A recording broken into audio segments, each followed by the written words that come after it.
Szeretettel köszöntöm a nézőket a Tabuk Tények Titkok mai adásában, és a vendégem dr. Boldogkői Zsolt, biológus, Szegeden egyetemi tanár. Őt azért hívtam meg, mert a médiában gyakran szerepel, és általában az alternatív orvoslással kapcsolatban fejti ki a véleményét. Azt beszéltem meg vendégemmel, Boldogkői tanár úrral, hogy járjuk körbe azokat a lehetőségeket, ami a gyógyítás jövőjének néz ki, tehát hogy milyen új lehetőségek vannak felmerülőben, mint biológus, mint kutató, mint egyetemi oktató, mi az, amit ő reális, megvalósítható gyógyításnak lát, de hosszabb távon szeretném vele úgy normálisan, nem kutyafuttában végigbeszélni azokat a általa vitatott alternatív gyógyítási eljárásokat, mint például a homeopátia, de engem az is érdekel, hogy mi a véleménye például arról, hogy milyen táplálékkiegészítőket kell szedni, vagy mit nem kell szedni, miből mennyit. Tehát nagyon sok olyan kérdés van, ami a hétköznapi embert is érdekli. Én mindig azt gondolom, hogy a gödörásást kivéve mindent alulról, az alapoknál kell kezdeni, tehát jó lenne, hogyha pár percben végigbeszélhetnénk azt, hogy mi is, amit biztosan tudunk a biológiából, és szeretném, hogyha a vendégem elmondaná, hogy hol vannak ma a biológiai megértésnek a határai, hol húzódnak mondjuk a frontvonalak, mert az alapok függvényében lehetne a továbbiakról beszélni, tehát a konkrét gyógyítási eljárásokról. Nekem persze van egy hosszú listám arról, hogy mi a mai biológiának a kérdésserege, tehát mi az, amire nem tud válaszolni, vagy nem akar, vagy elhallgat, de nem az én véleményem a fontos itt és most, hanem azért hívtam meg a vendégemet, Boldogkői tanár urat, hogy hát először is ő, aki a katedráról biológusokat, orvosokat tanít, mondja elő a véleményét, hogy mi az, ami biztos, mi az, ami bizonytalan, mi az, amit meg egyáltalán nem tudunk. Hát ez egy elég általános kérdés, jó napot kívánok, üdvözlöm a kedves nézőket. Hát a tudománynak a lényege az, hogy folyamatosan halad, tehát most a 21. század, 2019. március, nem tudom, hanyadika van, tehát itt tartunk, többet tudunk, mint tegnap, de kevesebbet, mint holnap. Tehát, hogyha az orvoslásról beszélünk, ugye, akkor azt mondanám, hogy az orvoslás egy radikális átalakuláson megy keresztül, gyakorlatilag paradigmaváltások sora fogja követni egymást, aminek a fő hajtóereje a technológiai forradalom, hogy így mondjam, ennek két fő nagy komponense van. Az egyik a digitális és kommunikációs technológiák, a másik pedig a modern biológiának a forradalma. Most a modern biológián belül elsősorban a genetikai, vagy egy kicsit szakmai szóval a genomikai technikák, technológiák azok, amik igen nagy, hogy mondjam, ütemben fejlődnek, de más ágak is, agykutatástól kezdve különféle ilyen nanotechnológia, nem invazív beavatkozási technológiák, sőt maga a sebészeti technológiák robotizációja is lényegében ide tartozik, tehát lényegében technológiai szinten a közeljövőben egy óriási változás lesz. Ez meg fogja változtatni az orvos-beteg kapcsolatától kezdve a költségeket, rengeteg dolog fog változni. És még azt tenném hozzá a bevezetőbe, hogy a biológia nem hallgat el dolgokat, tehát olyan nincs, hogy valamit tudunk, és akkor nem mondjuk el, nehogy nem tudom, hogy mire gondolt itt pontosan. Elmondom majd a beszélgetés során természetesen. Vágjunk a dolgok közepébe, tehát ezek a felsejlő változások például a daganatos betegségek gyógyításában hoznak-e fordulatot? Mert most mi van?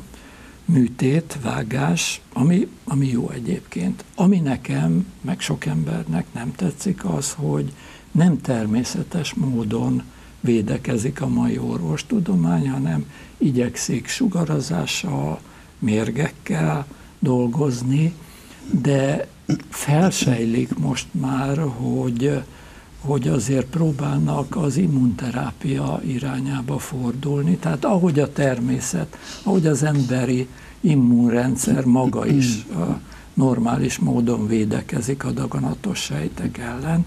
Tehát valahol ott romlik el a dolog, nyilván dohányzás, alkohol, környezeti ártalmak okolhatók ezekért, sőt, eretnek véleményem szerint lelki tényezők is, tehát depresszió, szomorúság is egy tényező abban, hogy leül az immunrendszer, de ma kifejezetten azt gondolom, hogy a daganatos terápiák a természettel homlokegyenes szembe mennek, és reménykedve nézem a biológiának és az orvostudománynak azt a kutatási ágát, ahol igenis az immunterápia felé fordulnak, és azt látom, hogy komoly erők mozdultak meg ebbe az irányba.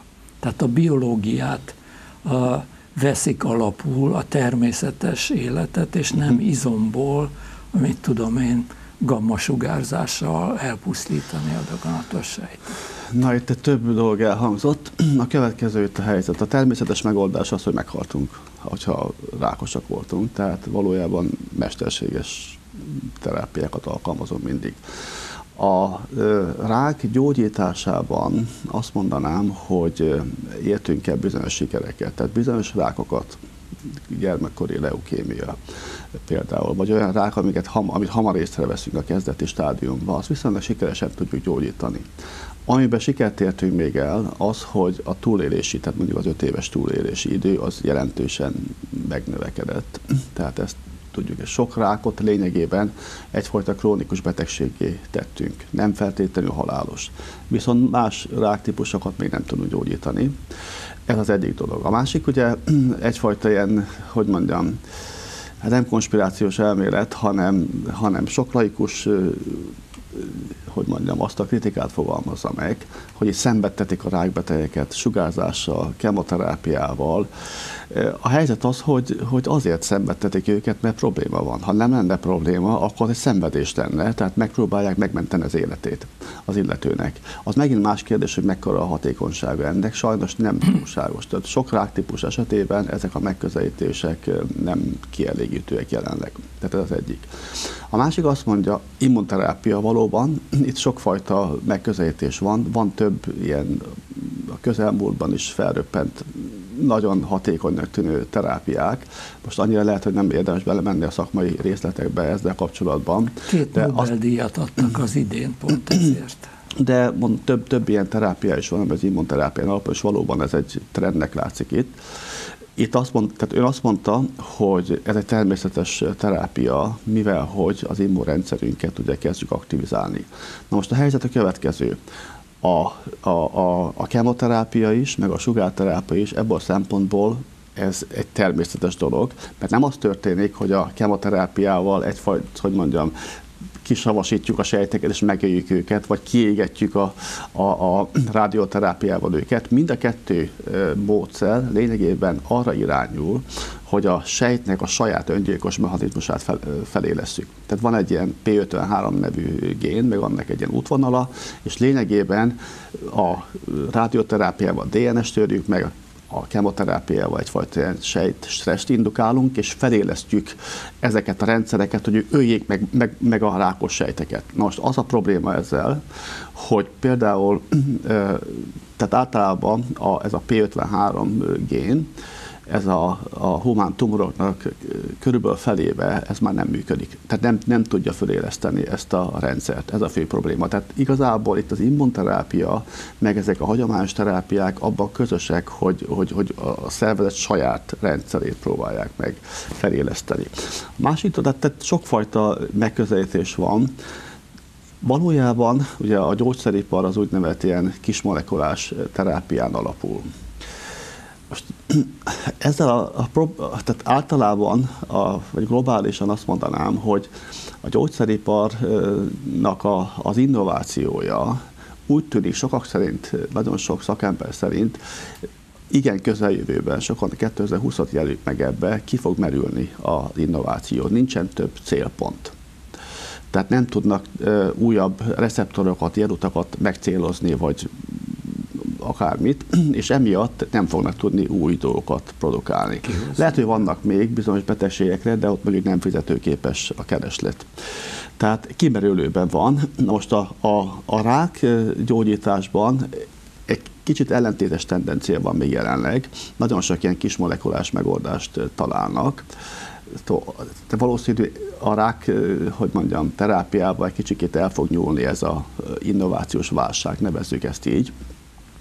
De minden esetben szóval az lesz a megoldása erre, hogy ez a kémiai megoldásoktól át fog menni a biológiai megoldások felé. Tehát a különféle nukleinsavak, RNS-ek, DNS, a antitestterápia, hogyha mondjuk immunterápiáról beszélünk, vagy az őssejterápia, tehát a gyógyszeriparnak át kell alakulnia bioformává, különben nem tud tovább fejlődni.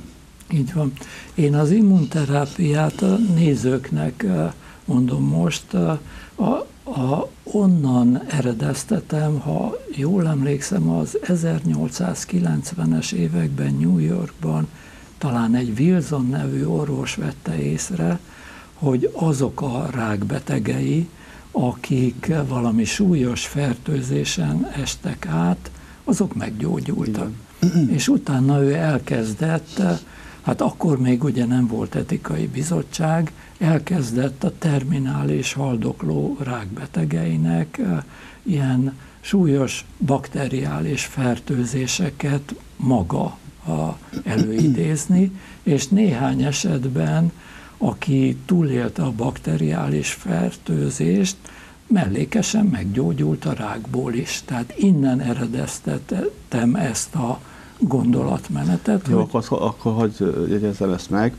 Tehát ezt viszont másoknak nem sikerült reprodukálniuk. Tehát ez valószínűleg egy téves megfigyelés volt. Ez nem jelenti azt, hogy maga az immunterápia rossz megközelítés, ez a megfigyelés, ez úgy tűnik, hogy nem volt reprodukálható, tehát nem igaz. Na most itt van egy kis véleménykülönbség köztünk, mert én láttam, hogy azóta is van, aki ezt csinálja, nem az FDA engedéllyel, hanem ezek elmennek Mexikóba, de ezek a nem engedélyezett terápiák az Egyesült Államokban léteznek. Volt egy nagyon jó film is az AIDS kapcsán, ugyancsak ilyen immunterápiákban. A Matthew McConnor volt a főszereplője, nem jut eszembe a film, de az is a immunterápiáról szól, hogy az FDA-nek nem tetszik, és ilyen immunerősítő vagy immunbalanszírozó szerekkel még nagyon sokáig értelmes életet éltek az AIDS betegek, akiket meg nem így gyógyítottak, az aránylag gyorsan meghalt. Ez a 80-as években ez egy megtörtént eset volt. Tehát ennyit az úgymond a természetes immunterápiákról. Még azt tenném hozzá, tehát a tudomány az éppen arról szól, hogy tehát nem ilyen egyedi megfigyeléseken alapszik, hanem az, hogy nagy tömegű kontrollcsoportokkal végbevitt kísérleteket foglal magában. Lényegében rengetegen alternatív megközelítés a úgymond immunterápián alapul, viszont ezek nem működnek. Tehát azt lehet mondani, hogy nem működnek. Az, hogy immunterápia, az ugye, hogy kimondjuk a kulcsszót, attól még az a terápia, amiről mi azt mondjuk, hogy ez immunterápia, az még nem feltétlenül működik. Tehát először is azok a terápiák, a túlnyomó többsége az ilyen alternatív megközelítéseknek nem hat az immunrendszerre. Másrészt pedig, hogyha hat is az immunrendszerre, nem úgy hat, hogy a gyógyulás irányába vigye a folyamatokat.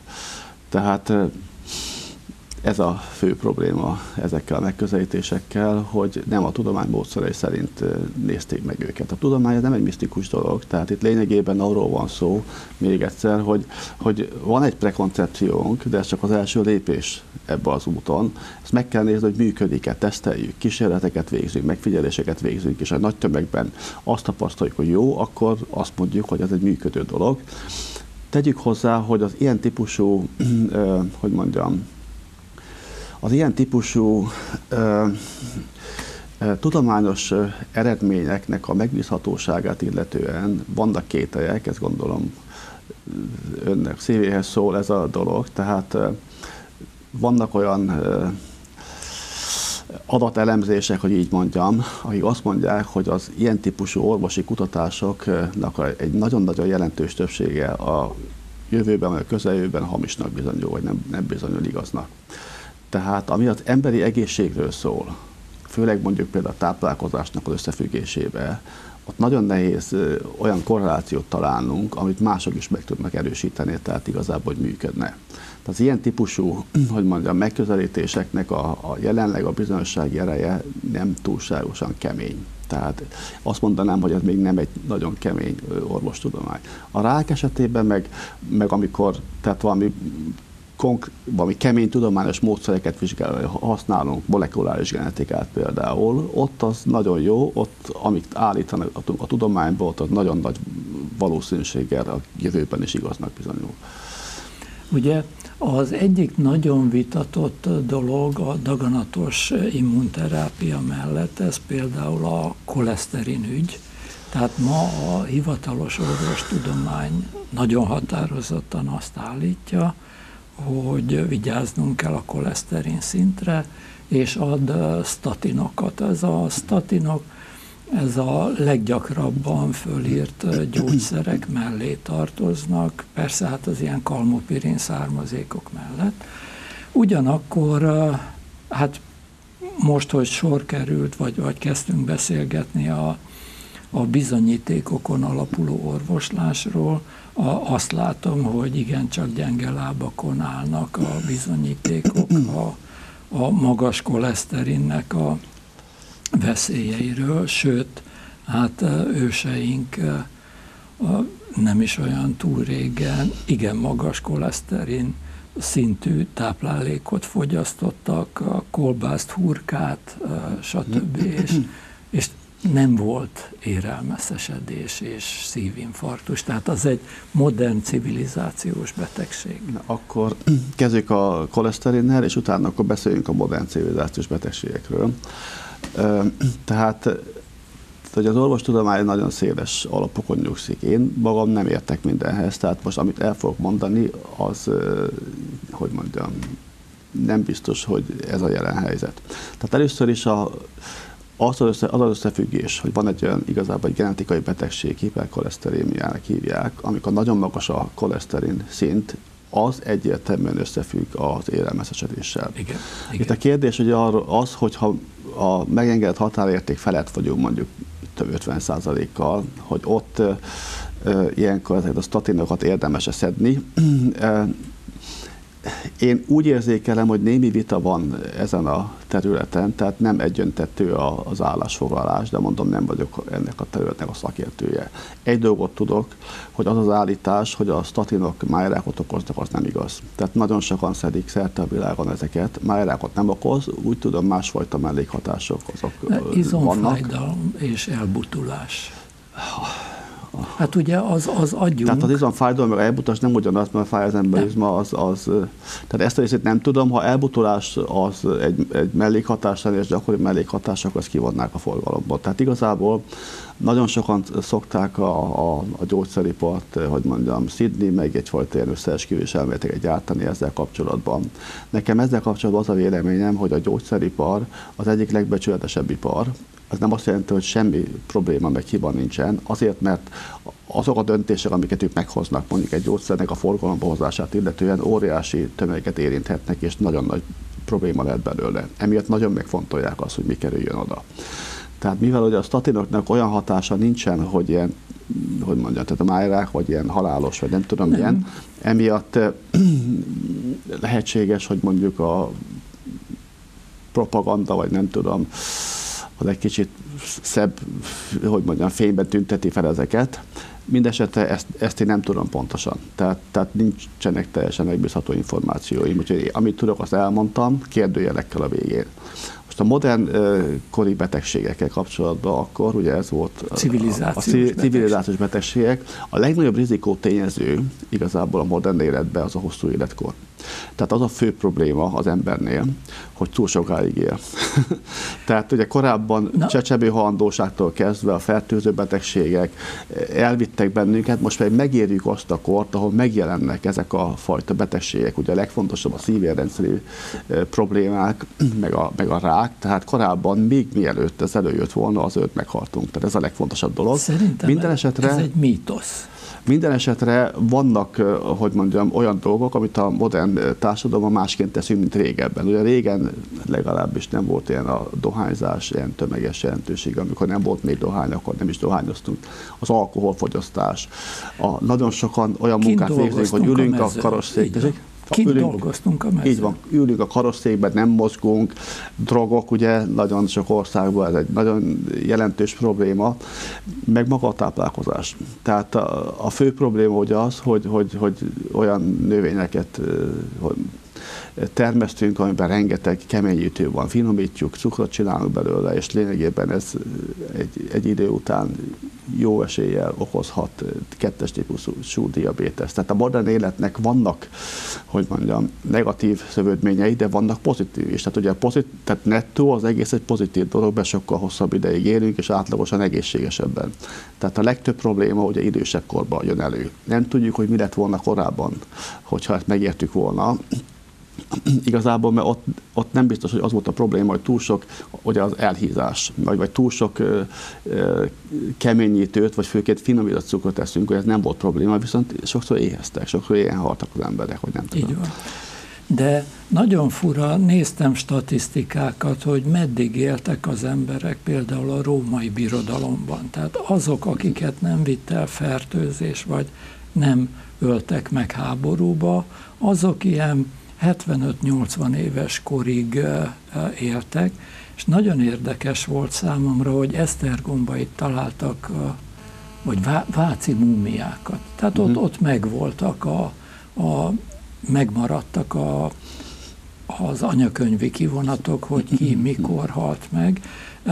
Ezek a múmiák közvetlenül a török hódoltság utáni időszakban haltak meg az 1700-as évek elején, és volt közöttük 95 éves idős hölgy. De nem ez a kérdés, tehát az emberi élet potenciálja az nem változott. Genetikailag valószínűleg ebben nem változtunk. A kérdés az, hogy hány százaléka az emberiségnek élt meg, mekkora átlag életkor. Tehát erről van pontosan szó, és nyilván főleg a fertőző betegségek. Tehát itt a védőoltások, az antibiotikumok, a higiénikus életmód. Kezet mosunk, és van WC. Így van, ezek azok, amik miatt a háborúk, ugye kevés háború van, de egyébként, hogyha valami balesetünk történt, mint csontörés, vagy valami, ugye régebben nehezebb volt, nem jól fort össze, vagy nem tudom, ma azért a műtéti eljárások nagyon jók ebben, tehát a műtétileg a modern orvostudomány szerintem elég jó hatékonysággal dolgozik. Hát az, hogy van fogorvos, tehát hát igen, az is.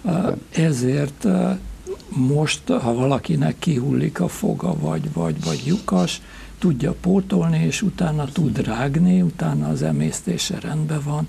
Tehát a fogorvosi ellátást én kardinálisnak gondolom, hogy egyáltalán normálisan tudjunk rágni, mert ez az egyik szükséges feltétele az életnek. De én azt gondolom, hogy a modern orvostudomány érdekes módon nem tudta kompenzálni a civilizációs ártalmakat, tehát amennyit behozott ártalomban a mai ücsörgő civilizáció, azt körülbelül tudja kompenzálni, tehát mi az átlag Magyarországon, ugye férfiaknál úgy 75-6 év, nőknél talán 78 év az átlag életkor. Magyaroknak magyar férfiaknak viszonylag alacsony a igen, és különösen aggasztó a daganatos betegségekben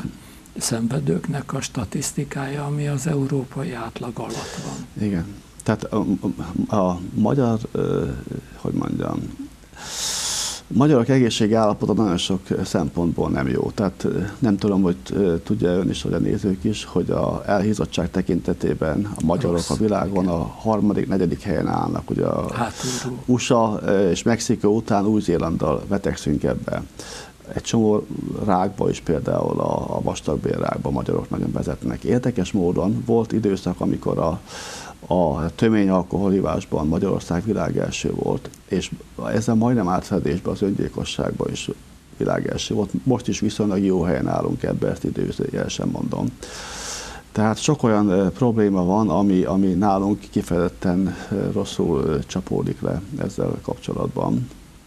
Úgyhogy... Kicsit csapongok, de hadd kérdezzem már meg, hogy ön szerint van-e az embereknek lelke, mert a lelki betegségekkel kapcsolatos általában, mit tudom én, az alkoholizmus, meg stressz, dohányzás. Tehát mit mond, tudom, hogy a mai biológia azt mondja, Kerek-Perec határozottan, hogy az embernek, de még a kutyának, macskának sincs lelke. Tehát a lélek nem a biológiai kutatás tárgya. Ugye? Ez... Attól függ, milyen lelket veszünk, tehát igazából, hogyha a tudatot azonosítjuk a lélekkel, valószínűleg célszerű ezt tennünk, és akkor már csak a tudatot kéne definiálnunk. Tehát igazából ezt lehet definiálni, hogy mi a tudat. A tudat az a szubjektív átélése a dolgoknak. Tehát nagyon jól lehet ezt, illusztrálni az ember idegrendszerének két fő ágának a működésében. Tehát úgynevezett szomatikus, érzékelés, a látás, hallás, az mindig valami szubjektív élménnyel jár. Míg például a belső szerveinek a működése az egy ilyen sötét, nem tudjuk. Igen. Extrém eseteket kivéve fogalmunk sincs, hogy működik a belünk. Szóval az a különbség, hogy ha ott van valami probléma, azt nem érzékeljük általában. Nem mindig, ugye, amikor érezzük néha, hogy fáj a hasunk, vagy nem tudom, vagy a beleinket is érezzük, hogy a puffad. Minden esetre, hogyha lényeg az, hogyha például megszúrjuk a kezünket, az nem pusztán egy információ az agyunkba, hogy itt valami rossz dolgot, vagy valami, hogy az ujjunk egy ilyen könnyedbe kevert, alatt érdemes elmozdítani a kezünket, hanem egy negatív, szubjektív érzéssel járt. Most ez a legelemibb dolog, hogy amikor gondolkodik az ember, tehát tudatában van a dolgoknak. Tehát tudat az egy szubjektív átélése a dolgoknak. Na most ebben a tekintetben az állatoknak, a házi állatoknak például van tudata, hogy meddig lehet lemenni, ez egy jó kérdés. Tehát egy macskának, kutyának egyértelműen van. Rálép az ember a lábára, látszik neki rajta, amikor mondjuk nyávog egy nagyot, vagy vonyít egyet, mint a kutya, hogy az neki egy kellemetlen dolog. Hogy meddig lehet lemenni a evolúciós ranglétrán, ahol eltűnik a tudat, nem tudom, hogy a rovaroknak van-e, ez egy kérdés. Szerintem a halaknak is van, de ez csak ilyen szubjektív valami. Igen, néhány hal felismeri magát a tükörbe állítólag. Ez a határvonal, hogyha egy lény felismeri saját magát, mint egy halacska. Az más, az egy öntudatnak mondják, vagy egy intelligencia mérőszám. Igen, érdekes módon néhány halnál van, a galamboknál például van ilyen, de nem tudni, hogy mi ez pontosan, mert például nekem is van egy macskám, amikor kisebb volt, akkor kifejezetten kíváncsiskodott a tükörbe maga előtt, és lehetett látni, hogy tudja, hogy most nem foglalkozik vele egyáltalán. Tehát, hogy a kutyáknál sem.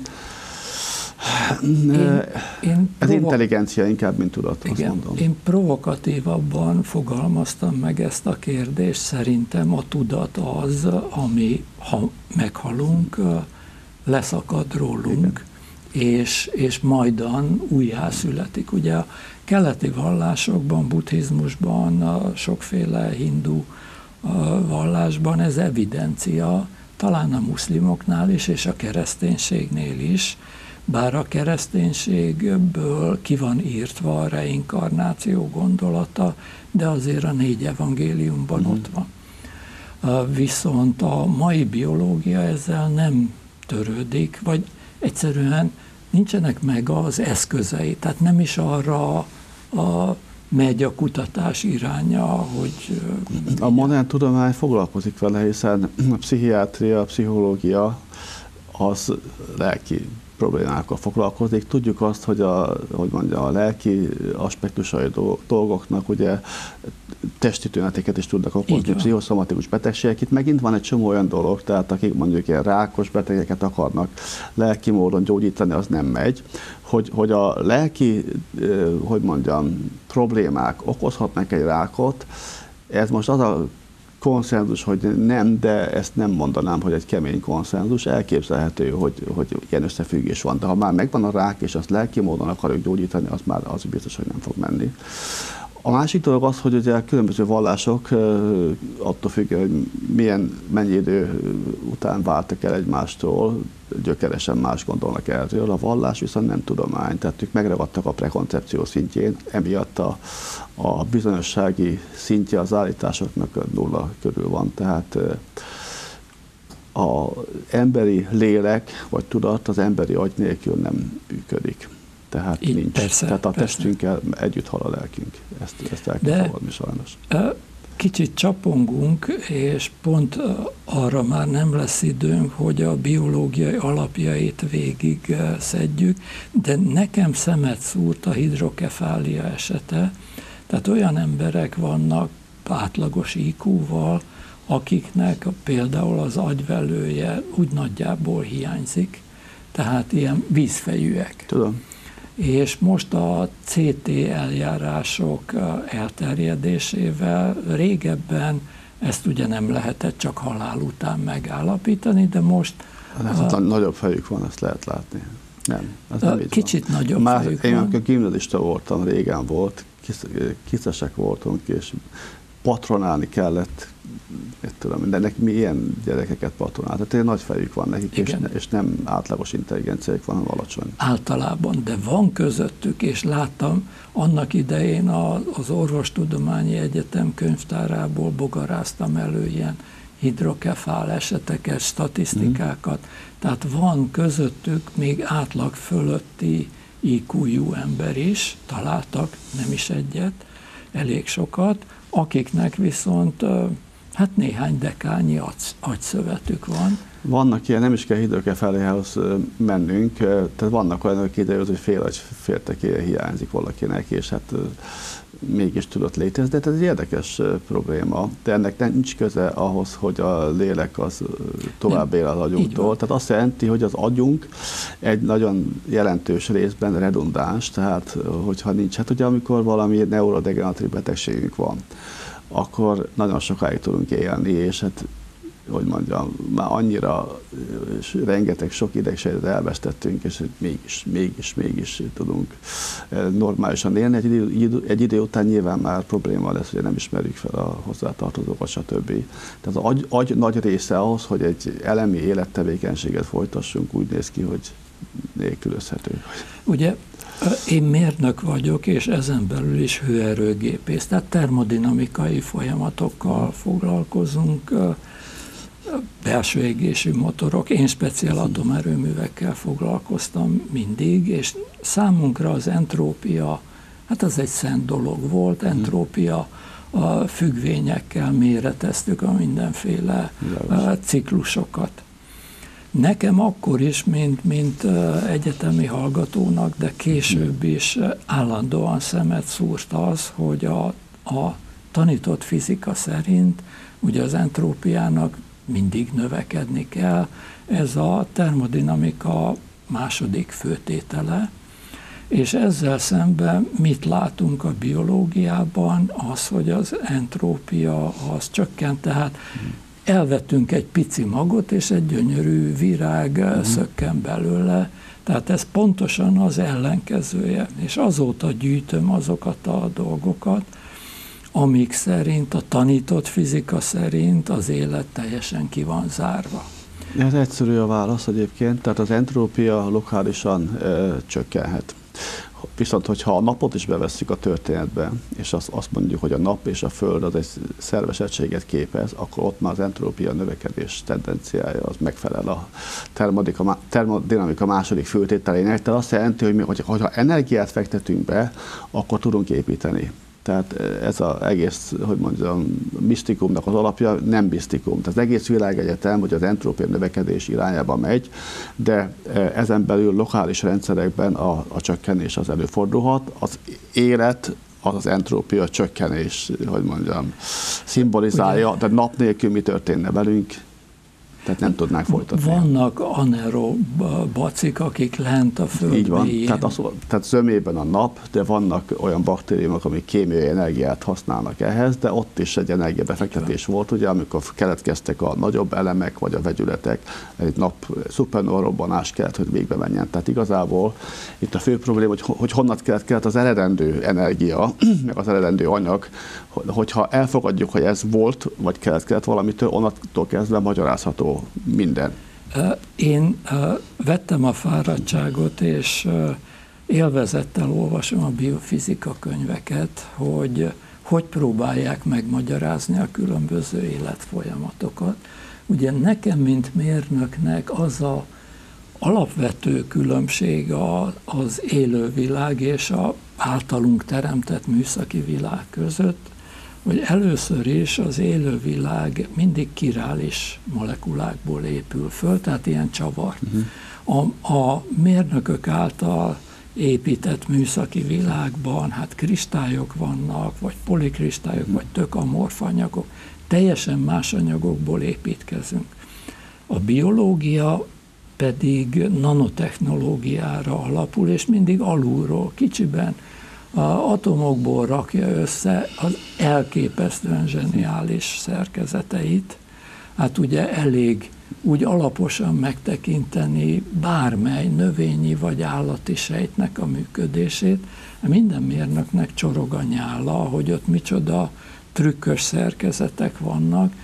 Én a mitokondriumok működésétől vagyok elalélva egyébként, hogy az egy elképesztő műszaki alkotás, tehát ugye az ATP szintézis ezekkel a forgó nanomotorokkal, hát az szerintem egy zseniális alkotás, ami úgy mellékesen szerintem véletlenül nem jöhet össze, tehát ennek olyan sok alkatrésze van, hogy ott kellett azt valaminek tervezni. Tehát a mitokondrium, azt nem tudom, hogy tudja, az egy baktérium volt korábban, ami ezt mondják, sejttel szimbiózisba lépett, és akkor egyszerűsödött. Tehát korábban sokkal bonyolultabb szerkezet volt. És egyetem, hogy ez történt, mert ha megnézzük genetikailag, tehát ugye a génjei, az egész, most nem akarok ilyen szakszót használni, tehát amikor ugye a génekből fehérjék képződnek ilyen RNS-eken keresztül, ez lényegében az egész rendszer, a mitokondriumban, ez egy bakteriális rendszer, tehát azt mondanám, hogy ezt tényként lehet állítani, hogy ez egy baktérium volt korábban. De ez a kérdésemre nem válasz. Tehát sokkal bonyolultabb az ember maga, hogy az emberi egy működés, a mitokondriumnál, de minden esetben ez egy zseniális találmány.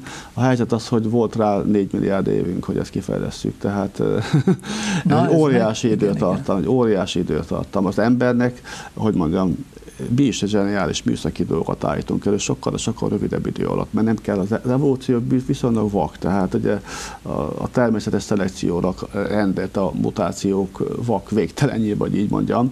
A műszaki találmányoknál ugye az sokkal céltudatosabban megyünk. Egyébként az ilyen entrópia, én szerintem ott is csökken, hogy csinálsz jó szerkezetet, az is egy csökkent entrópiájú valami. Tehát nem csak az élővilág. Tehát volt rá egy csomó idő, hogy az evolúció próbálkozzon. Amikor kitalált valami jót, az hosszú évmilliók vagy évmilliárdok során is megtartotta, ami nem volt jó, azt meg elvetette. Tehát sok idő alatt az evolúció lényegében ilyen komplex dolgot hozott létre, mint ön és én, hogy beszélgetünk arról, hogy hogyan lehetséges ez. Ugye az evolúció ügyében valószínűleg homlok egyenest ellenkező a véleményünk. Tehát mi az ön véleménye? Nekem az a véleményem, hogy teljesen, mint mérnök, tehát én mérnöki szemmel nézek a biológiára, és olyan sok brutális véletlennek kellett volna összejönni, hogy egyáltalán egy fehérje molekula, vagy egy enzim kialakuljon, amit én speciál teljesen kizártnak tartok. Tehát az, hogy véletlenül például az a nanomotor előálljon az összes többi segéd fehérjével együtt, az annak a matematikai valószínűsége az annyira marginális. Nem így kell szemlélni. Tehát nem a kiinduló pontot, ami a nulla, és a végpontot egy bonyolult szerkezetet kell tekinteni, hanem meg kell nézni azt, hogy hogyan ment az egész lépésről lépésre. Ezt szokták mondani, akik nem hisznek az evolúcióba, hogy a végső állapotnak van értelme, van funkciója, de a köztes állapotnak nincsen, ezért a természetes szelekció nem működik. Most itt legalább két különböző, hogy mondjam, mechanizmus van. Például a szem az egyik ilyen, hogy ilyen bonyolult felépítésű szerkezet, mint a szem nem jöhetett volna létre. Most itt egyértelmű, hogy amikor kialakult egy fényérzékelő sejt, az tudott szépen bonyolódni, és minden lépésnek, ami tökéletesítette a szemet, annak volt értelme. Tehát minél jobban látott valaki, annál jobban, hogy mondjam, meg tudta találni a prédáját, vagy elkerülni a predációt, vagy megtalálni a szexuális partnerét, stb. Tehát ez egy egyenes út. A másik dolog pedig az, hogy más, hogy mondjam, szerveknél, sőt a génekkel kapcsolatban is ugyanígy van, hogy mindig van valami alapfunkció, ami eltérhet. Tehát lehet, hogy megmarad az eredeti is, de mondjuk duplázódik mondjuk a gének esetében, és egy teljesen más funkcióra megy át. Tehát, hogyha a biológiai evolúció mindig hozott anyagban dolgozik, ennyiben különbözik a technológiától. Tehát, hogyha van egy Trabantunk, abból soha nem úgy építünk Ferrarit, hogy fogjuk a Trabant alkatrészeit, és akkor megpróbáljuk átrendezni, hanem azt a tanulságot, amit a Trabant építésnél mondjuk leszűrünk, azt felhasználhatjuk a Ferrari építéséhez, de az anyagokat nem. A biológia annyiban más, hogy itt a meglévő dolgokat kell mindig pofozgatnunk, hogy más, hogy mondjam, szerveket, géneket, vagy mechanizmusokat kifejlesztünk, emiatt nehezebben, nehézkesebben megy. Tehát a biológia az egy, hogy mondjam, kényszeredettebb pályán halad, mint a technológia, mert nem tudunk kilépni a génjeinkből.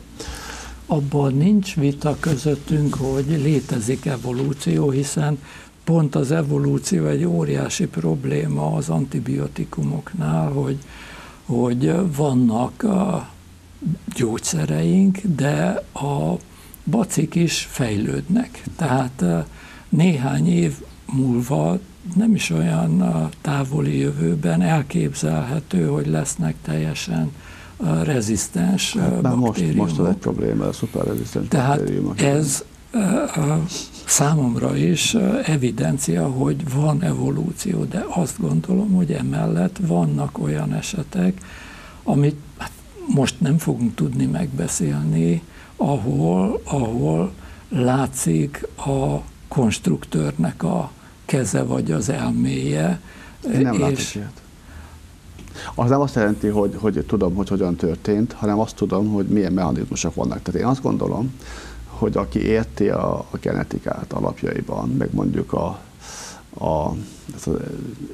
tehát az egyetfejlődésnek a logikáját, az nem juthat másfajta következtetésekkel, mint az, hogy van evolúció. Egyébként akik tehát érdekes módon én úgy vettem észre, hogy a genetikusok között nagyon-nagyon kevés vallásos ember van, de ezek az emberek is az evolúciót elfogadják. Tehát azt mondják, hogy a mindenható van emögött, de úgy mennek a folyamatok, ugyanúgy, mint ahogy a biológia feltételez, ezt nem tagadják. Tehát nem mondják azt, hogy kell ebbe a lépésre mindenképpen kell valami, hanem ugye megalkotta az Isten a törvényeket, és akkor ez alapján megy. Csak ugye ők hozzámondják, hogy azért beavatkozik a teremtményeibe, mert ugye imádkozunk hozzá, akkor meghallgatja, vagy nem hallgatja meg az imánkat, és segít, vagy nem segít. Tehát és azt mondják, hogy ez nem tudományos probléma. Én azt mondom, ez is tudományos probléma, de mindegy, ez egy hosszabb. Én itt két dolgot látok. Az egyik az, hogy határozottan azt látom, hogy a mai tanított fizika gyakorlatilag a biológusok szinte a gimnazista fizikát használják, tehát nincsenek olyan dolgok a mai fizikában, a modern fizikában, amit lehetne a biológiában használni, tehát mit tudom én, a gravitáció elmélet, vagy a kvantummechanika nem igazán a biológus napi betevő szerszáma, mert kvantummechanikával még egy hópehely alakját se lehet kiszámolni. Egy biológiai rendszer, akár egy baktérium is túlságosan bonyolult ahhoz, hogy az elektronhét tulajdonságaiból kiindulva kiszámoljunk valamit. Kétfajta megközelítés van, tehát az az állítás, hogy a biológiai rendszerek a fizikai törvényeken alapulnak, ez helytálló, de az adott fizikából nem következik ez a biológia, számos más megoldás is lehetne a mai életre. Tehát ugye az élet egy emergens tulajdonság, úgy hívják, tehát egy variáció a milliárdnyiból, ami a jelenlegi földi életnek a jellemzője. Igen. Tehát én például rendkívül módon hiányolom a forgási elektrodinamikát, holott látjuk, hogy az összes biológiai lény, sejtek, molekulák mind királisak. Tehát azt pontosan tudjuk, hogy a fehérjék is ilyen elcsavart szerkezetek, és egyáltalán nem mindegy, hogy jobb forgatás vagy bal forgatású molekulák, nem szabad ezeket csavargatni, mint ahogy a jobbmenetes és balmenetes csavart sem kever össze egy mérnök. Igen, így van, hogy a technikában hogy egy csapot, vagy valami hogyítő, azt mindig úgy csinálják, hogy balról jobbra zár, és fordítva megnyit. Ugyanez a biológiában, tehát hogyha egy rendszer, valamelyik szisztéma kialakult, akkor az vegyesen nem működhet. Lehetett volna másik, hogy mondjam, forma is, de van egy nem oka, ez. Lehet, hogy véletlen volt. Lehet, hogy véletlen, tehát, igen. De ha egyszer kialakul, akkor vegyesen nem működhet. Tehát vagy az egyik, vagy a másik. Így van. Na most a fizika adós azzal, hogy a forgás és a forgásból alakuló elektrodinamikát alkalmazza a biológiában. A tragédia az 1930-as években volt, egy Felix Ehrenhaft nevű bécsi fizikus észrevette, hogy a forgó és elektromosan töltött vascsöppecskék mágneses monopólusként viselkednek. De amit ő kimért a mágneses monopólus úgymond elemi töltésére, az nem annyi volt, amit a Dirac elméleti úton kiszámolt, és ezért a Dirac, nagyon híres elméleti fizikus, lesöpörte ezt, és a fizika innentől kezdve elfelejtette a mágneses monopólust és a mágneses áramot. Az élővilág ezzel nem törődik. Az élővilágban hosszú távon mindig úgy mozognak a töltések, hogy kötelező forognia. Ha forog, akkor új erőterek lépnek be, és ezek az erőterek egyébként fura módon, de tiltott módon úgynevezett parajelenségeket okoznak, mint azt gondolom, hogy például kanálhajlítás, asztaltáncoltatás, de például a kínai gyógyászatban, a távol-keleti gyógyászatban ugye megjelenik az akupunktúrás meridián. Ők ezt használják a napi gyakorlatukban. És Direkt elméletére már nem emlékszem pontosan, még egyetemista koromban próbálkoztam a kvantummechanikával, de nem jutottam a végére. Nem segít. A parajelenségek egy más dolog, nem tudom, hogy a hátralévő pár percben ezen vitatkozunk el. Nekem egyszerű a véleményem, és mit nem léteznek. Így van. De a modern orvoslásnak egy csomó kérdésem nyitva maradt meg. Nem tudom, lehet, hogy önt érdekli esetleg az, hogy milyen problémák vannak az orvoslásban, vagy valamit. Mert nagyon sokan érdekes módon, tehát akik támadják a modern orvoslást, meg az orvosokat, nem tudnak ilyen részleteket, pedig ha tudnának, akkor lenne egy, hogy mondjam, fegyverük.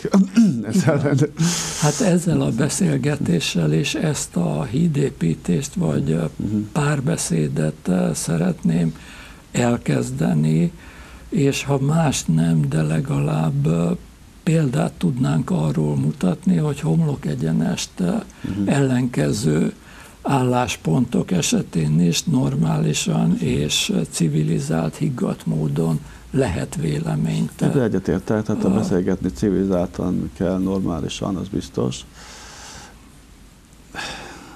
Igen. De jó, csak jó, igen, tehát mondjuk én ezekkel a dolgokkal foglalkozok, tehát nyilván, hogy mondjam,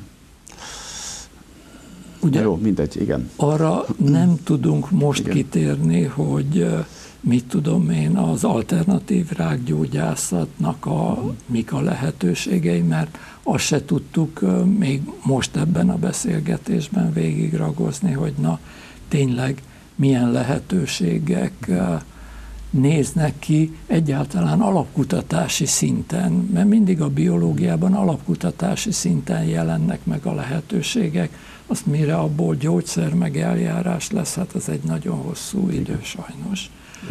Ennek kell megváltozni. De jelenleg nagyon hosszú idő és nagyon költséges például egy gyógyszernek a kifejlesztése, de mivel más típusú gyógyszerek fognak megjelenni, itt egy alapvetően ezt a törvénykezést, itt a szabályozást meg kell változtatni. Hogyha 10-15 évet kell várni, meg be kell fektetni 2-3 milliárd dollárt egyetlen egy gyógyszerbe, ez a modern biológiát meg fog bukni. Tehát itt valami másfajta módot kell kitalálni. Valószínűleg egy technológiára lenne majd érdemes adni egy törvényi engedélyt, és akkor azon belül pontosan milyen szekvenciákat, hogy alkalmaznak, oda már nem kellene, vagy nem tudom, mert különben nem fog működni az egész. Szóval jelenleg ugye a orvoslásnak van több problémája is van, amit a laikusok nem ismernek. Az egyik az, hogy például a létező terápiák, ha csak ez a gyógyszeripari terápiákat nézzük, ennek nagyon kis százaléka az, ami valóban gyógyít. A igen nagy százaléka, tehát több mint 90 százaléka, 95 százaléka is, a kismolekulás megközelítésnek lényegében tüneteket tüntet el. Ez nem azt jelenti, hogy ennek nincs értelme, mert ugye fáj a fejünk, vagy hogy skizofrénnek vagyunk, vagy nem tudom, tehát tüneteknek az eltüntetés az életmentő is lehet, tehát nagyon fontos, tehát ennek át kell alakulnia. Másrészt a modern gyógyászati megközelítéseknek nagyon sok áldozata van jelenleg még. Nagyon sokan meghalnak, 100 000 halnak meg például az Egyesült Államokban évente, hogy a különféle gyógyszer mellékhatások, vagy ezek a kórházi fertőzésekben, és akkor tehát ez egy nagyon nagy probléma. De mondjuk minden mérlegnek mindig 2 nyelve van. Hogyha nem lenne modern orvoslás, ugye akkor viszont sokkal többen halnának meg. Tehát a nettó az orvoslás jelenleg jól működik, de minden esetre ezt hogy mondjuk még fejleszteni kell ezt a dolgot. Tehát a modern orvoslás ugye a tudományon alapul, van egy progressziója, és most pontosan azok a várakozások, hogy egy exponenciális ütemben változnak ezek a gyógyítás hatékonysága például, az jelentősen megjavul, a mellékhatások, meg az indokolatlan, hogy mondjuk a halálozás, a megbetegedés rátája meg csökkenni fog. Tehát ez egy... Sajnos itt kell befejezni, már így is kicsit túlléptünk az adást, azzal a reménnyel zárom be, hogy remélhetőleg folytatjuk majd ezt a beszélgetést, mert most kezdtünk belecsapni a lényegbe. Igen. Köszönöm szépen még egyszer a vendégemnek, hogy eljött, és önöknek a figyelmet, viszontlátásra.